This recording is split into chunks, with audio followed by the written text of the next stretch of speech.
This girl grabbed some fruit without paying. She picked it up and was about to walk away. The shop owner noticed and stopped her, but she suddenly turned around and let out a furious roar.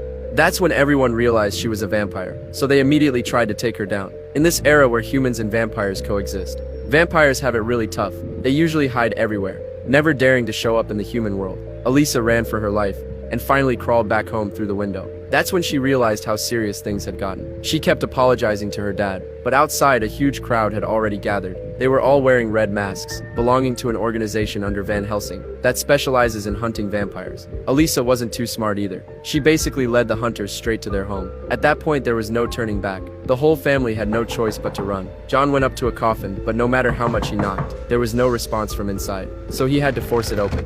Inside lay Elisa's grandmother, an ancient vampire elder. Before John could even explain the situation, she already smelled silver and garlic coming from outside. That stuff is deadly to vampires. There was only one way to survive, to get out of there fast. By then Van Helsing himself had arrived downstairs. For centuries they've been hunting vampires everywhere. Grandma had finally found a safe place to hide in this town, but thanks to Elisa's careless mistake, the whole family's location was exposed. To keep them safe, Grandma activated the ruby on her chest, sending out a distress signal to other vampire clans. Then she set the curtains on fire to cause chaos, and led her family to flee. But as soon as they got downstairs, Elisa suddenly froze. A blue light started glowing in her palm. Then images began flashing through her mind. Her thoughts were drawn to a forest where there was a coffin. The next second an old man appeared inside it. Turns out she had accidentally awakened the vampire ancestor, Dracula, but she had no idea what was really happening. After getting separated from her family, she had no choice but to go back upstairs and hide. Since she knew the layout of the house really well, she managed to avoid the woman searching for her. But just when she thought she was safe,